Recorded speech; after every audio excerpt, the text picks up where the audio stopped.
હે ભગવાન, રાધા મને જોઈ ના લે તો સારું છે. રાધા, સારું થયું ભાભી તમે અહીંયા મળી ગયા.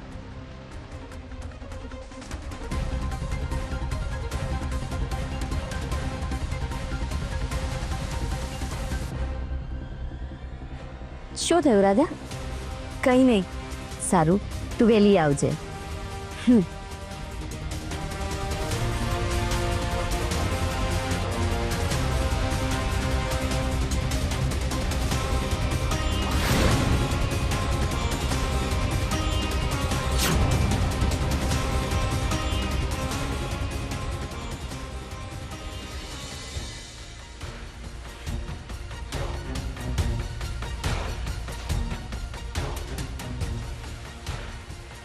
સમય થયો એટલે મંડપ ઉતારવા તરત જ આવી ગયા, પણ પ્રસંગ દરમિયાન તમારો એક પણ માણસ હાજર નહોતો. સાહેબ, બીજે પણ ઓર્ડર હતો. પણ આ ઝુમ્મર કેવી રીતે બાંધ્યું હતું? ચાલુ પ્રસંગના નીચે પડ્યું. શું વાત કરો છો સાહેબ? અમે બધું બરાબર લગાવેલું હતું. અમે ઘણા વર્ષોથી બધી જ જગ્યાએ લગાવી છીએ, પણ ક્યાંય આવું નથી થયું. તો પછી અહીં કેવી રીતે પડ્યું? કદાચ કોઈએ જાણી જોઈને છોડ્યું હોય તો ખબર નહીં, પણ કોઈને વાગ્યું તો નથી ને સાહેબ? ના, બચી ગયા. હવે હું બહાર કેવી રીતે જઈશ? હવે બધું બરાબર ધ્યાન રાખીને ઉતારજો. હા સાહેબ, પણ અમારી પાસે માણસો ઓછા છે, કોઈને હેલ્પ કરવા મોકલી આપો ને. ઠીક છે. સિક્યોરિટી આવ્યા સાહેબ. જી સાહેબ. આમને કોઈ હેલ્પ જોઈતી હોય જોઈ લેજો. આ તમારી સાથે જ રહેશે, અને જો મારી કોઈ જરૂર પડે તો મને બોલાવી લેજો. ભાઈ, પેલા કપડાં જોઈ લો ને. આ પરફેક્ટ ચાન્સ છે.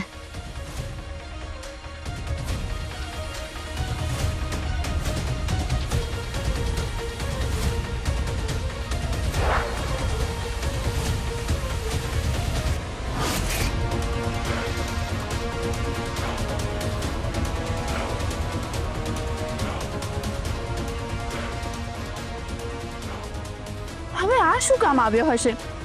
જો આ વિન્ડો નહીં જાય તો પેલો વોચમેન આવી જશે, તો પછી મારું અહીંયાથી નીકળવું મુશ્કેલ થઈ જશે. હવે શું કરું?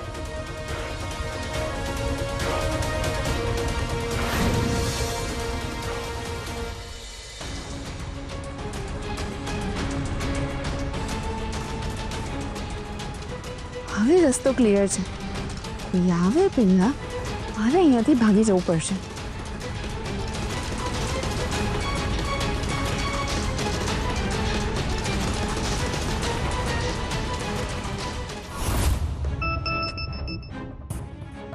પ્રતિકભાઈનો મેસેજ આવ્યો છે. શું લખ્યું છે ભાભી? લખ્યું છે કે મીતા ફોઈ મને મળવા આવતા હતા, એટલે કિયારાએ એમને રોક્યા અને એ બંને વચ્ચે બોલાચાલી થઈ છે. એટલે મીતાફોઈ તમને મળવા આવે છે એ વાત કિયારાને ખબર પડી હશે. હા, અને કિયારાને ડર હશે કે ક્યાંક મીતા ફોઈ એમનું રહસ્ય આપણને ના કહી દે. એ સાવ મૂરખ છે બા. એની કોઈ વાત આપણાથી છુપાયેલી નથી. હા, આગળ લખ્યું છે કે મીતા ફોઈના સમજાવવાથી કિયારા માની ગઈ અને એમને જવા દીધા. એટલે તમને મળવા આવવાનો પ્લાન ફક્ત મીતાફોઈનો જ છે. એક કામ કરો ભાભી, પ્રતિકભાઈને પૂછો ને અત્યારે કિયારા ક્યાં છે. ક્યાંક એવું ના થાય જેવી રીતે હું તમારી સાથે આવી રહ્યો છું ને એવી રીતે એ પણ ત્યાં ના આવી જાય. હા, જો કિયારા સાથે આવી તો મીતા ફોઈ ખુલીને વાત નહીં કરી શકે.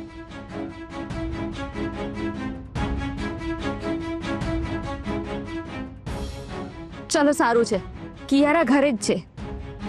ચાલો, વેરી ગુડ.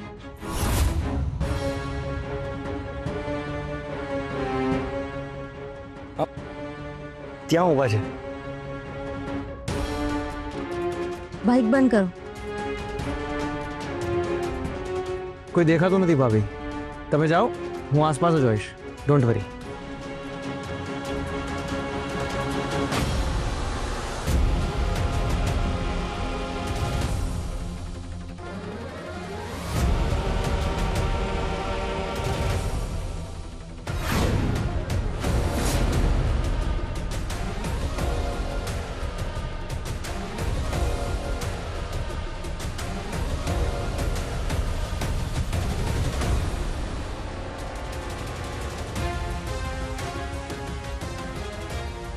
ચિંતા ના કરીશ, અહીંયા તારા ને મારા સિવાય બીજું કોઈ નથી. મને અહીંયા કોણે મળવા બોલાવી છે? મીતા ફોઈએ કે પછી ડેવિલે? ઓહ, એટલે આને તો મારા વિશે બધું જ ખબર છે. હું તને ભાન ભૂલેલી રાધા કહું કે પછી પૂરા શાણપણથી ડેવિલને હંફાવતી રાધા કહું? તમે મારા કરતાં વધારે સમજદાર છો. તમે જ નક્કી કરો. મને ખબર છે, કોમામાંથી બહાર આવ્યા પછીનું તો તને બધું જ યાદ છે, પણ એ પહેલાનું પણ તને બધું જ યાદ છે.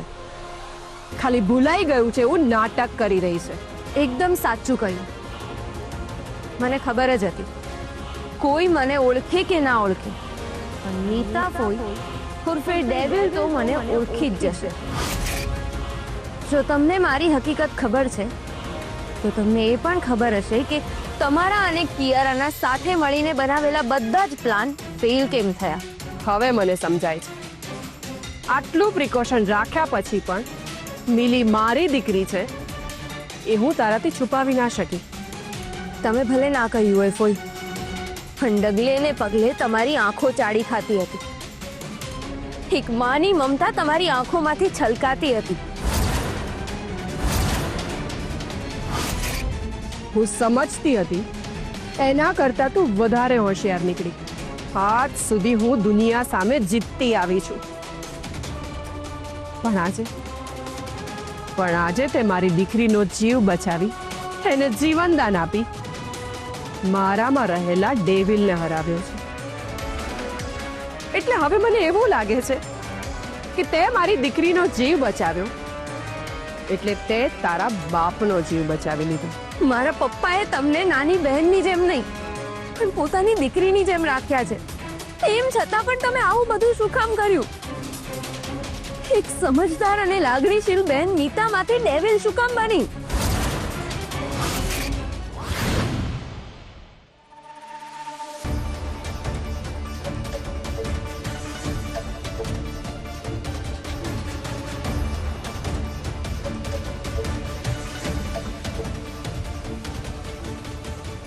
ખબર નહીં કેમ પણ આજે પહેલી વાર મને ફિયાના બિહેવિયર પર ડાઉટ થાય છે. એણે ભલે ગમે તે કહીને મને સમજાવી દીધી હોય, બટ આઈ એમ શ્યોર એના મનમાં કંઈક અલગ જ ચાલતું હતું. જો એવું ના હોત તો મેં જ્યારે એને કહ્યું કે હું આરતી સાથે વાત કરવા જાઉં છું તો એણે મને રોકી કેમ લીધી? Something is ફિશી. રાધાએ મિલીનો જીવ બચાવ્યો, ક્યાંક એના કારણે ફિયાનું હૃદય પરિવર્તન થયું હોય તો? રાધાના આ ઉપકારના કારણે ફિયા આરતીને માફ કરવાનું વિચારતી હશે તો? મારા અને કૃષ્ણ જીવનમાંથી રાધાને કાયમ માટે દૂર મોકલવા માટે જ મેં કૃષ્ણને આફ્રિકા મોકલ્યો છે એવું કહ્યું તો? રાધાને ઝુંબર નીચે કચડીને મારી નાખવાનો ફિયાનો પ્લાન હતો, અને એ પણ મારા જ કહેવાથી. એવું જો ફિયા રાધાને કહી દેશે તો? ગોડ, જ્યાં સુધી ફિયા મને પાછી નથી મળતી એની રાધા સાથે શું વાત થઈ એ ખબર નથી પડતી, ત્યાં સુધી મને સતત ટેન્શન રહ્યા કરશે. હું શું કરું મને કંઈ નથી સમજાતું. મેં ફિયાની કહેલી વાત પર વિશ્વાસ કરીને કોઈ ભૂલ તો નથી કરીને? શું મારે એની પાછળ જવાની જરૂર હતી? ગોડ, હું શું કરું મને કંઈ નથી સમજાતું. સાંભળવું છે તારે સાંભળવું છે તો સાંભળ. પ્રેમાળ અને લાગણીશીલ તારી મીતા ફોઈ તારા બાપના લીધે ડેવિલ બની. મારા પપ્પાએ તમને ડેવિલ બનવા માટે મજબૂર કર્યા? ના ફોઈ, હું આ માનવા તૈયાર જ નથી. ક્યાંથી માનીશ? જેવી રીતે મીતા પાછળ ડેવિલ છુપાયેલો છે એવી જ રીતે તારા ભોળા ધર્માત્મા બાપ પાછળ એક છળ કપટ કરવા વાળો લાગણી વિહીન ક્રૂર અને એક રાક્ષસ છુપાયેલો છે. ના, મારા પપ્પા આવા હોય જ ના શકે. તું તારા બાપને કેટલું ઓળખે? હા, હજી તો 1-1.5 વર્ષ જ થયું છે ને તને એના સંપર્કમાં આવે. હું તો નાનપણથી ઉછરીને એની સાથે જ મોટી થઈ છું, એના રગ રગથી વાકેફ છું. એ તો જ્યારે તને એનો અનુભવ થશે ને ત્યારે ખબર પડશે. તમે ગમે તે કહો પણ મારા પપ્પા જેટલો સારો માણસ આ દુનિયામાં કોઈ હોય જ ના શકે. સારો માણસ? હં? એ શેનો સારો માણસ જેને પોતાના અંગત સ્વાર્થ માટે મારી જવાની, મારી જિંદગી બરબાદ કરી નાખી? એ શેનો સારો માણસ? આટલા વર્ષોથી એમણે તમને સાચવ્યા છે, તમારી દરેક ઈચ્છાઓ પૂરી કરી છે. ઘરના દરેક નાના મોટા પ્રસંગમાં એમણે સૌથી વધારે તમને ઇમ્પોર્ટન્સ આપ્યું છે. અને સાચું કહું ને તો મને ઘણી વાર તો તમારી ઈર્ષા થાય છે કે હું મારા પપ્પાની એકની એક દીકરી છું, તે છતાં પણ એ તમને શું કામ મહત્વ આપે છે. એ પોતાની ભૂલો ઢાંકવા માટે આ બધો દેખાડો કરે છે, જેથી એણે મારી સાથે જે અન્યાય કર્યો છે ને એને હું ભૂલી જાઉં. પણ હું કઈ નથી ભૂલી.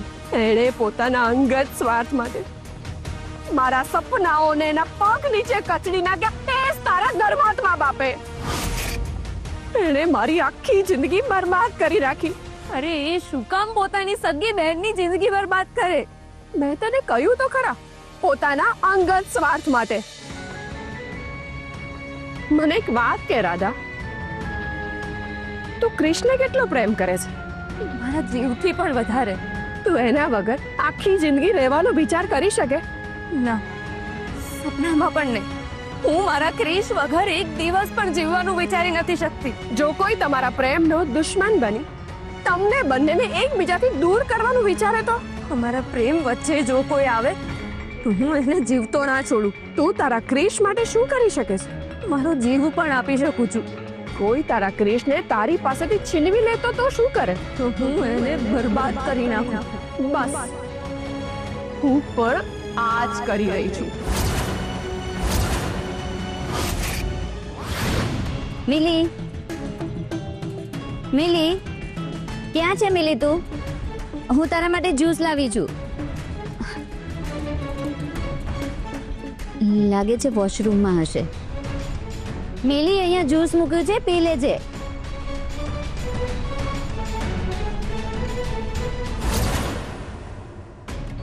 આ કબાટ કેમ ખુલ્લું છે અને આટલું બધું અસ્તવ્યસ્ત કેમ પડેલું છે?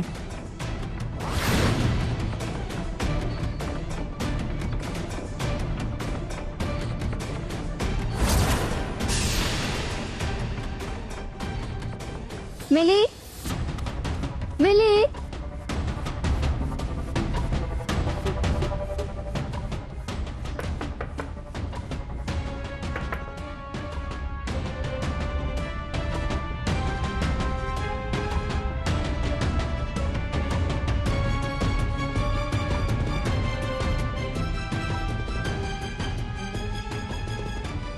મિલી વોશરૂમમાં પણ નથી.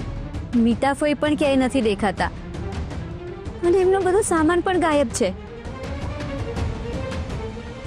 તો પછી મિલી ગઈ ક્યાં?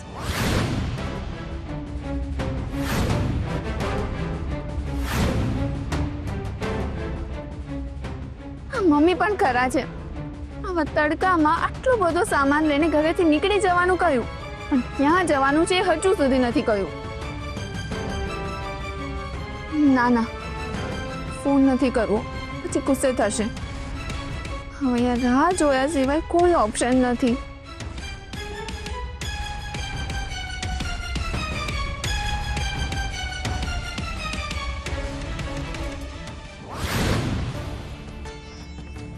આ ફિયાના દિમાગમાં શું ચાલે છે તે ખબર જ નથી પડતી. ફિયાએ મિલીને બધો સામાન પેક કરીને ઘર છોડીને જતા રહેવાનું કહ્યું છે.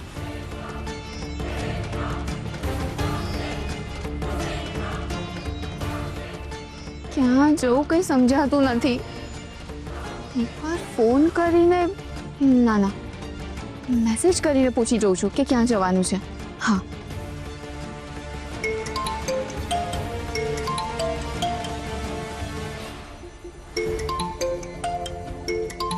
ના, મમ્મીએ ના પાડી છે કિયારાનો ફોન ઉઠાવવાની. હવે આ પણ એની માની જેમ મને અવોઇડ કરે છે કે શું?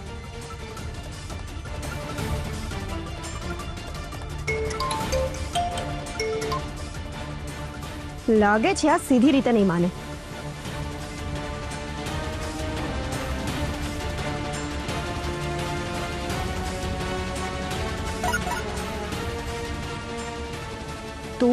તારી મમ્મી ઘર છોડીને જાઓ છો એ વાત મારે આરપીને જણાવવી પડશે.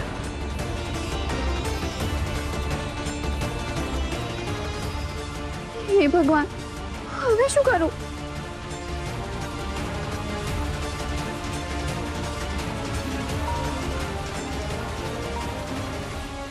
હવે તને દેખાડું છું હું.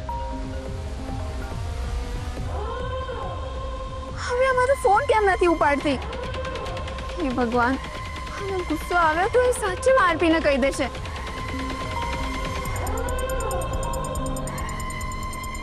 પ્લીઝ તું આરપીને કંઈ ના કહીશ. હવે ખબર પડી ને કે કોઈનો ફોન ના ઉપાડે ત્યારે એની શું હાલત થતી હોય છે. એટલે જ કહું છું ફોન ઉપાડવાના રાખો. સોરી, હવેથી આવું નહીં થાય. પણ પ્લીઝ તું અમારા વિશે આરપીને કંઈ ના કહેતી. ઠીક છે. તારી મમ્મી ક્યાં છે? મને સાચે જ નથી ખબર. હું પણ એમની જ રાહ જોઈને બેઠી છું. એ ક્યાં જવાનું છે એ પણ નથી ખબર. તો એક કામ કર ને, મારા ઘરે આવી જા. તારી મમ્મી આવે ત્યારે તમે બંને જતા રહેજો. જો હમણાં આને ઘરે જવા માટે ના પાડી તો એ આરપીને કહી દેશે. ઠીક છે, હું એવું જ કરું છું.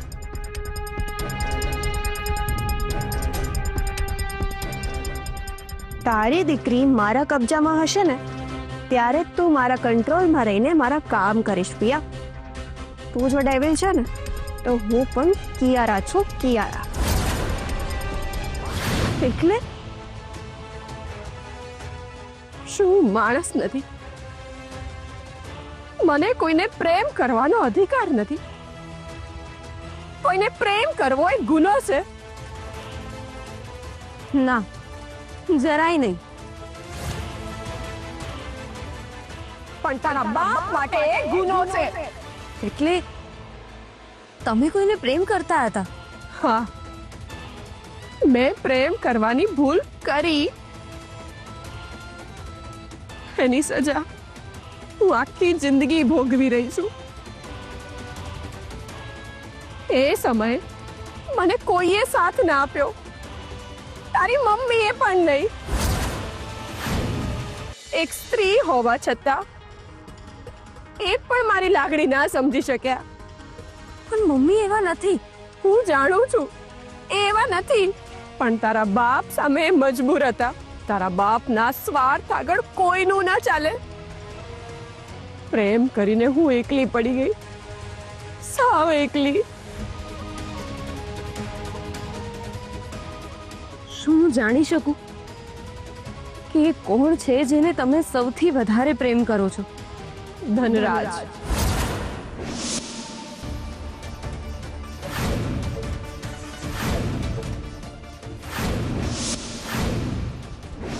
ધનરાજ પટેલની મિસિંગ એફઆઈઆર. ફરિયાદીનું નામ મીતા પટેલ.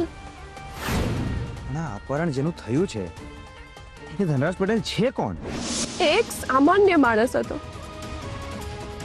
જેને હું પ્રેમ કરતી હતી. મને જીવનમાં ફક્ત એક જ શોખ હતો. કયો શોખ? ડાન્સનો. હું કથક શીખી હતી, એટલે હરણ નેત્રમ માટે તૈયારી કરતી હતી. એટલે હું મંદિરના પ્રાંગણમાં કથકની પ્રેક્ટિસ કરતી હતી. ધનરાજ મારા ડાન્સનો દીવાનો હતો. એ કલાકો સુધી મને જોયા કરતો.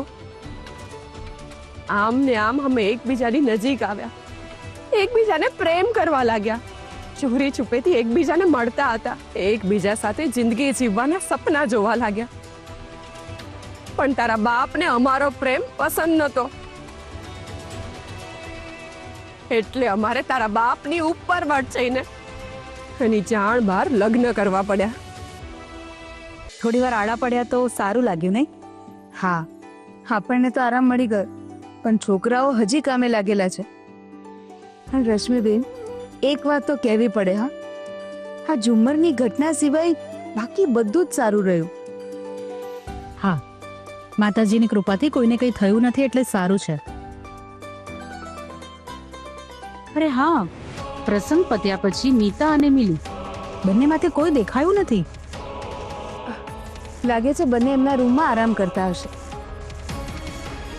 ના, રૂમમાં તો કોઈ નથી. રૂમ આખો ખાલી છે.